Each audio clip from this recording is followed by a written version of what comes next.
Hello guys, welcome to my channel blog with Neetu. मैं आपको बताना चाहती हूँ कि मैं अपने लोकल में कोचिंग पढ़ाती हूँ और मैंने सोचा चलो एक यूट्यूब पर भी एक क्लास चलाई जाए। तो ये क्लास आपके लिए बिल्कुल फ्री है, जैसा कि आपने थंबनेल में देखा ही है। सुपर टेट की क्लास है और बिल्कुल क्लास है फ्री। मैथ्स की क्लास होगी और पूरा सिलेबस मैं आपका कंप्लीट कराऊंगी बिल्कुल फ्री। और आपको इसके लिए बस सिर्फ करना है आपको सब्सक्राइब और कुछ नहीं करना है। तो आपको कोई भी फीस नहीं है। तो चलिए शुरू करते हैं। फर्स्ट टॉपिक है अंकीय क्षमता। जैसा कि आप जानते हैं क्वेश्चन आते हैं इकाई का अंक ज्ञात करो, गुणनफल में इकाई का अंक ज्ञात करना। तो यहाँ पर है ये क्वेश्चन दिया हुआ है, तो इसको हम लोग सॉल्व करेंगे। कैसे सॉल्व करते हैं? इकाई के अंकों को गुणा कर लेंगे। 7 4 28 और 28 और इसका ये इकाई का अंक और ये लेंगे, इसका गुणा करेंगे, आएगा 72। और ये इकाई का अंक और ये वाला इसका गुणा कर लेंगे हम लोग, आएगा 6। तो आंसर आ गया आपका 6। इकाई का अंक आ गया। सभी को समझ में आया? सिर्फ हमें इकाई के अंक लेने हैं और उनका गुणा करते जाना है। फिर यहाँ पर 2 आया, 2 डिजिट में आया, फिर इसका 1, फिर इसका, इस तरह से। ठीक है।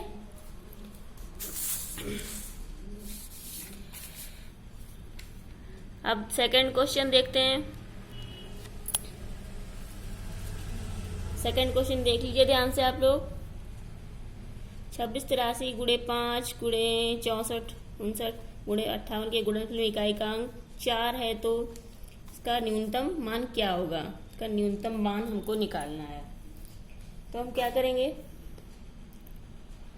3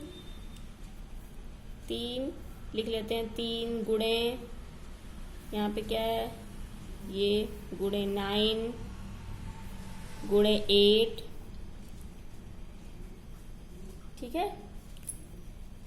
तो इसका क्या आना चाहिए? इकाई का अंक आएगा 4। कैसे ज्ञात करेंगे हम लोग? 3 और 9 का गुणा करेंगे, 27। अब 7 और 8,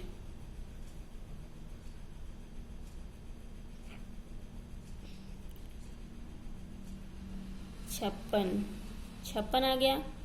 अब 56 में हम 6 से में किसको गुणा कर दें, किससे गुणा कर दें कि आपका 4 आ जाए? तो 6 नाम 54 होता है और 6 चौक 24 होता है। ठीक है। तो ये इकाई का अंक हमारा 4 आ रहा है, लेकिन हमको यहाँ पे पूछा गया है न्यूनतम मान। तो न्यूनतम, तो यही न्यूनतम है। तो आंसर आपका आ जाएगा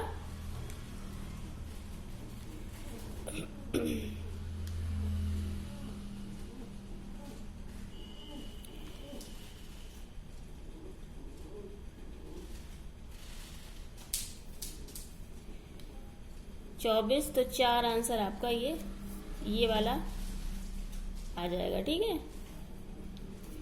इस तरह से हम लोग इसको करेंगे। इसके बाद अब अगला देखेंगे। अगर इकाई के अंक पे 0 हो तो 0 ही आता है।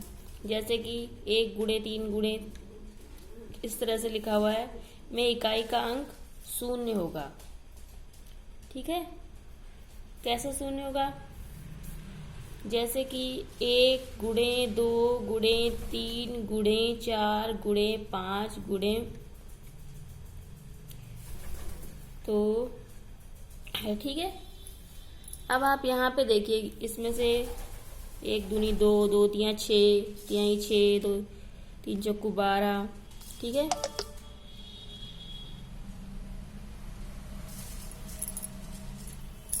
बारह है। और आप देखेंगे 5 और 4 का गुणा करेंगे तो क्या आएगा? 5 चक्कू 20। 0 आया। अब 0 से हम किसी को भी गुणा कर देंगे तो हमको क्या आएगा? 0 ही आएगा। इसलिए यहाँ पर होगा 0। ठीक है। जब इसमें कहीं भी 0 आ जाए तो आपको 0 ही लगा देना है, टिक। ओके।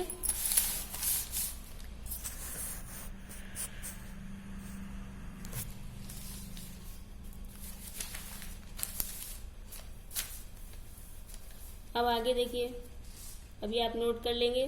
समस्त विषम संख्याओं के गुणनफल में इकाई का अंक 5 तथा समस्त सम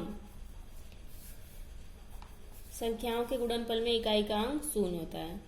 अगर कोई भी विषम संख्याएं हैं तो वहां पे आपका इकाई का अंक 5 होगा, और अगर सम संख्याओं का गुणन हो रहा है तो वहां पे इकाई का अंक 0 होगा। कैसे? देखिए, ये सभी हैं विषम संख्याएं। तो 1 तियां 3, 3 पंचे 15, 5 सत्ते 35, 9 पना 45 और 5 एकम 5। इस तरह से आप देख रहे हैं 5 5 5 5 आ रहा है, तो इसमें इकाई का अंक होगा 5। ठीक है, समझ में आ रहा है सभी को? अब अगला क्वेश्चन देखेंगे।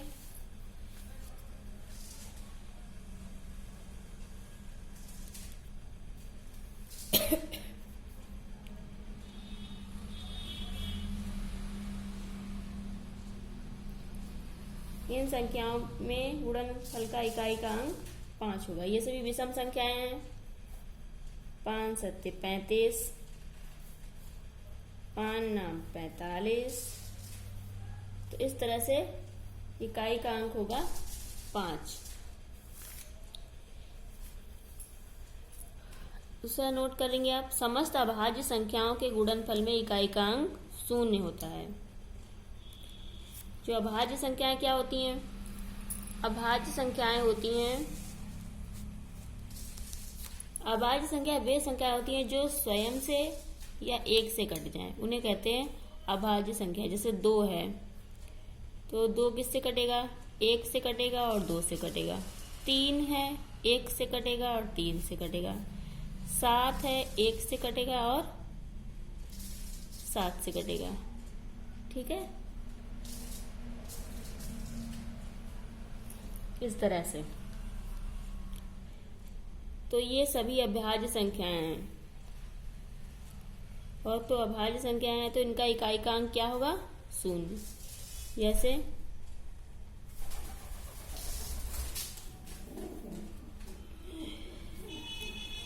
2 तियां 6,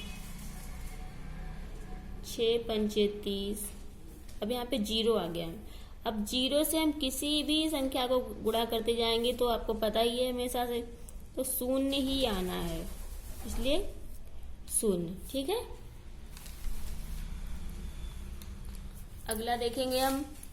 नोट, समस्त विषम अभाज्य संख्याओं में गुणनफल इकाई का अंक 5 होगा। जितनी भी समस्त विषम अभाज्य संख्याएं हैं, सम अभाज्य संख्या सिर्फ एक ही होती है, वो होती है 2, और उसको छोड़कर सभी अभाज्य संख्याएं विषम ही होती हैं। तो सभी का गुणा करेंगे तो इकाई का अंक 5 आएगा। 3 पचे 15, फिर 5 सत्ते 35, 5 एकम 5, 5 तियां 15, 5 सत्ते 35। इस तरह से 5 ही इसका इकाई का अंक होगा। तो जब भी कोई इस तरह के क्वेश्चन आए तो आप आंख बंद करके 5 आंसर लगा सकते हैं। देखेंगे समस्त विषम संख्या है तो 5 ही आंसर होगा। ओके दोस्तों, अब है बस आज के लिए इतना ही, और कल मैं ये टॉपिक लेके आऊंगी, घात के इकाई का अंक ज्ञात करना। कैसे घात के इकाई का अंक ज्ञात करते हैं, इस तरह के क्वेश्चन होंगे, और उसको मैं आपको अगला वीडियो दूंगी। और प्लीज़ गाइस, आप मेरे चैनल को सब्सक्राइब करना ना भूलें। Okay, thank you. अगले टॉपिक को ज़रूर देखें। मैं आपको सिलेबस टॉपिक बाय टॉपिक सारे ही टॉपिक कंप्लीट करवाऊंगी। Okay, good bye.